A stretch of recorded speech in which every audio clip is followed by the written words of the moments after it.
Hi, my name is Rebecca, and today I'll be going through the ACT practice test number 1, numbers 31 to 40. The first two problems look like they can be skipped because they talk about the main idea, and therefore I'm going to skip on to number 33 to begin with. Amid such exotica, scientists are eager for a hint of the familiar, planets resembling Earth, orbiting their stars at just the right distance, neither too hot nor too cold, to support life as we know it. Number 33. As it is used in line 18, this term, such exotica, refers to A. The sophisticated equipment used to locate previously unidentified planets, B. The contents of our solar system, in particular the planets Jupiter and Saturn, C. Overblown claims about planets far from Earth, or D. Planets and solar systems vastly unlike Earth and its solar system.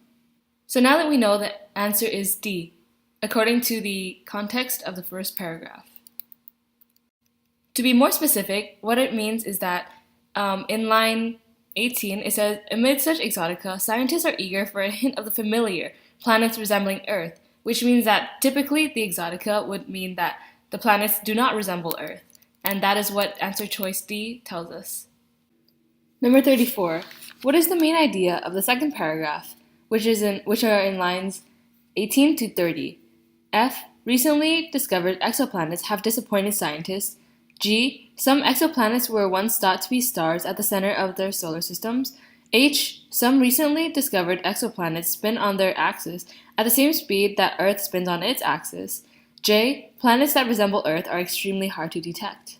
So the second paragraph says, amid such exotica, scientists are eager for a hint of the familiar, planets resembling Earth, orbiting their stars at just the right distance, neither too hot nor too cold, to support life as we know it.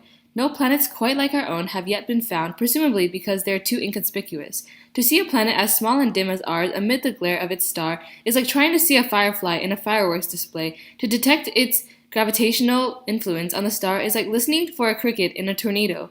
Yet, by pushing technology to the limits, astronomers are rapidly approaching the day when they can find another Earth and interrogate it for signs of life. So it appears that with the use of comparisons, it explains how difficult it is to find a planet that resembles Earth, which is answer choice J. Number 35. The passage's description of the spectroscopic Doppler technique indicates that it is a method used to identify the A. Intensity of light reaching Earth from a planet outside Earth's solar system, B. Effect of a planet's gravitational pull on the sun the planet is orbiting, C. Speed at which a planet rotates on its axis, or D. Distance between an exoplanet and its former sun. So I'm going to keep reading to see what the question is asking about. Only 11 exoplanets, all of them big and bright and conveniently far away from their stars, have as yet had their pictures taken. Most of the others have been detected by using the spectroscopic Doppler technique, in which starlight is analyzed for evidence that the star is being tugged ever so slightly back and forth by the gravitational pull of its planets. In recent years, astronomers have refined the Doppler technique so exquisitely that they can now tell when a star is pulled from its appointed rounds by only a meter at a second, about human walking speed. That's sufficient to detect a giant planet in a big orbit, or a small one if it's very close to the star, but not an Earth at anything like our Earth's 93 million mile distance from its star. The Earth tugs the sun around at only 1/10 walking speed, or about the rate that an infant can crawl. Astronomers cannot yet prize out so tiny a signal from the light of a distant star. So again, it's really important to mark up the passage and use that underlining and circling to find what the answer is. And so in this case, it looks like the answer is B, the effect of a planet's gravitational pull on the sun the planet is orbiting. Number 36. According to the passage, in order to confirm a possible planet using the Kepler method, scientists look for F, evidence of a water both as a solid and as a liquid on the supposed planet, G. An uninterrupted light originating from the supposed planet, H. Identical results in images of the same location taken 24 hours apart, or J. 3 occurrences of a slight dimming in a star that strongly indicates a planet's presence. So it seems that after reading the question, I still have no idea what it's asking, so I'm going to continue on the passage until it seems that the answer is apparent. So, another approach is to watch a star for the slight periodic dip in its brightness that will occur should an orbiting planet circle in front of it and block a fraction of its light. At most, a tenth of all planetary systems are likely to be oriented so that these mini eclipses, called transits, are visible from Earth, which means that astronomers may have to monitor many stars patiently to capture just a few transits. The French COROT satellite, now in the third and final year of its prime mission, has discovered 7 transiting exoplanets, one of which is only 70% larger than Earth. So the passage doesn't really talk about water or like uninterrupted light originating from the supposed planet, so I can cross out F and G. And also, it doesn't talk about anything about 24 hours or waiting 24 hours for anything, so H should not be the answer. Therefore, the answer must be J, 3 occurrences of a slight dimming in a star that strongly indicates a planet's presence. Number 37. According to the passage, at the time the passage was written, how many exoplanets had had their picture taken? A. 370, B. 95, C. 11, or D. 0. So looking back at the passage, it seems that it's a very explicit answer. In this paragraph, it says only 11 exoplanets, all of them big and bright and conveniently far away from their stars, have as yet had their pictures taken. So therefore we know that the answer will be C. 11. Number 38. According to the passage, which of the following is a capability of the Kepler? F. It can capture the light of more than 100,000 stars in a single patch of sky. G. It can determine the distance between an exoplanet and its star. H. It can travel up to 150 light years away from the Earth. Or J. It can determine the surface features of planets well enough to indicate the presence of water. Since I'm not really sure what the question is still asking, I'm going to go back to the passage and continue reading from where I left off. So from line 60, it says, the United States Kepler satellite is COROT's more ambitious successor. Launched from Cape Canaveral in March 2008, Kepler essentially is just a big digital camera with a 0.95 meter aperture and a 95 megapixel detector. It makes wide field pictures every 30 minutes, capturing the light of more than 100,000 stars in a single patch of sky between the bright stars Deneb and Vega. Computers on the Earth monitor the brightness of all those stars over time, alerting humans when they detect the slight dimming that could signal the transit of a planet.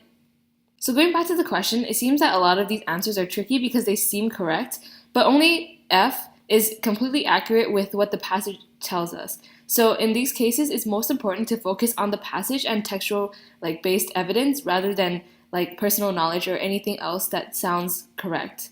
So the answer is F. It can capture the light of more than 100,000 stars in a single patch of sky because of what we just read in the previous paragraph. Number 39. In the passage, Deneb and Vega are identified as A. Stars at the edge of that area examined by the Kepler, B. Planets that are only 70% larger than Earth, C. Scientists pioneering in the field of planet searching, or D. Former stars whose traveling light is still visible. So according to what we just read, we found out that the Kepler uses Deneb and Vega as an area. So these are stars at the edge of an area examined by the Kepler, which means that the answer is A. Going back to the text, we can find that it is text-based as well, this answer. Number 40. According to the passage, what do scientists expect to determine about any given transiting planet by combining Kepler results with the Doppler observations? F. The length of its year. G. Its distance from the Sun. H. Its diameter and mass. Or J. Its distance from the Sun. So one thing that might be helpful is just quickly skimming the next part to see if we can find what our answer is. And it looks like right here, it does talk about combining the results, so we're going to use that. So we're going to start from here. By combining Kepler results with Doppler observations, astronomers expect to determine the diameters and masses of transiting planets. And so it looks like we can go back and say that this one, H is our answer because of the passage. So typically, it's better practice just to read the whole paragraph, but because the ACT does have a very limited time constraint, I like to just skim the passage and just to see if my answer is already there. Otherwise, I would just continue reading the entire paragraph. So now we can go back to number 31 and 32. Number 31. Which of the following descriptions best reflects the way the passage is organized? A. It raises the question of whether exoplanets exist and then presents, to an equal extent, arguments on both sides. B. It focuses first on the search for planets, then sharpens that focus to the search for planets like our own. C. It defines planets, first those in Earth's solar system and then those familiar mostly to astronomers. Or D. It refers to mythology, then moves to a technical description of those exoplanets the size of Earth or smaller. So A and D seem incorrect because it doesn't raise the question whether exoplanets exist, and it doesn't refer to mythology as much as this answer choice makes it seem. And then next we can look at B and C. So again, C seems inaccurate because it doesn't really define planet and then focus on the Earth's solar system, but rather the search for planets and planets like our own. So the answer is B. Number 32. The passage makes use of both technical terms and F. Rhetorical questions, G. Figurative language, H. Excerpts from the writings of astronauts, or J. Excerpts from the writings of ancient astronomers.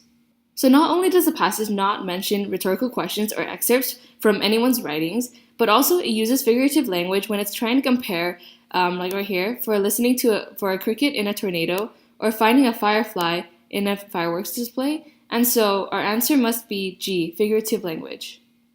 So some final tips are to skim the paragraphs to see if you can find the keywords from the question and also to annotate as you read. Additionally, for each paragraph, you can also write one word that reminds you of what the paragraph talks about as you read, and also use a pencil to follow the words as you read in order to make reading more focused and potentially faster.